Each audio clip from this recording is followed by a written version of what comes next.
అందరికీ నమస్కారం. ఉద్యోగులు, పెన్షనర్లకు సంబంధించిన వాస్తవమైన అప్డేట్స్ కోసం మన ఛానల్‌ని సబ్స్క్రైబ్ చేసుకోండి. వీడియోస్ మాత్రం లైక్ చేయండి. మీ ఫ్రెండ్స్ షేర్ చేయండి.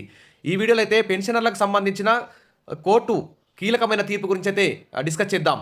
ఇక్కడ 60% పెన్షన్పై క్యాట్ ధర్మాసనం వ్యాఖ్యలు, సుప్రీంకోర్టు తీర్పులో జోక్యం చేసుకోలేమని వెల్లడి, పలువురు అధికారులు దాఖలు చేసిన పిటిషన్ కొట్టివేత, అప్పుడు అంగీకరించి ఇప్పుడు అభ్యంతరమా అంటూ ఇక్కడ పదవీ విరమణ సమయంలో కేంద్ర ప్రభుత్వ ఉద్యోగులు ప్రయోజనం పొందేటప్పుడు 60% పెన్షన్ నిబంధనలకు అంగీకరించి ఆ తర్వాత అభ్యంతరం తెలపడం సరికాదని కేంద్ర పరిపాలనా ట్రిబ్యునల్ క్యాట్ ధర్మాసనం పేర్కొంది.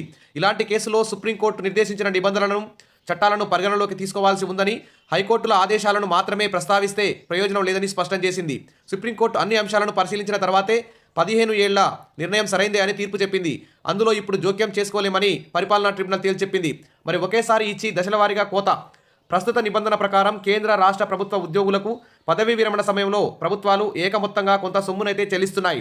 ఆ తర్వాత వారికి వచ్చే పెన్షన్ నుంచి 15 ఏళ్ల పాటు, అంటే ఉద్యోగికి 75 ఏళ్లు వచ్చే వరకు ప్రతి నెల వారి మొత్తం పెన్షన్లో 40% కోత పెట్టి రికవరీ చేసుకుంటున్నాయి. ఈ 15 ఏళ్ల పాటు ఉద్యోగులకు 60% పెన్షన్ ఇస్తున్నాయి. అయితే తాము పొందిన మొత్తాన్ని వడ్డీతో కలిపి రికవరీ చేయడానికి ఎటువంటి అభ్యంతరం లేదని, కానీ 12 ఏళ్లలోపు మొత్తం సొమ్ము రికవరీ అయినప్పుడు సమస్య వస్తుందని కొంతమంది రిటైర్డ్ అధికారులైతే పరిపాలనా ట్రిబ్యునల్లో కేసు వేశారు. దీనిపై డాక్టర్ లతా బస్వరాజ్ పట్నే, శాలిని మిశ్రా బెంచ్ విచారణ చేపట్టింది. పదవీ విరమణ సమయంలో పొందుతున్నది లోన్ కాదని, 15 ఏళ్లు 60% పెన్షన్కు అంగీకరిస్తేనే ముందుగా పెద్ద మొత్తం పొందుతారని పేర్కొంది. ఇప్పుడు ఆ నిబంధనను సవాల్ చేయడం సరికాదంటూ పరిపాలనా ట్రిబ్యునల్ అయితే పెన్షన్లకు సంబంధించిన పిటిషన్ను కొట్టివేసింది. కాబట్టి 100% మాకు పెన్షన్ ఇవ్వాలి, రిటైర్ అయినప్పుడు ఒకే మొత్తంలో భారీ ఎత్తున డబ్బు కూడా ఇవ్వాలి అంటూ మరి పెన్షన్లు వేసిన ఈ కేసునైతే పరిపాలన ట్రిబ్యునల్ కొట్టివేసింది.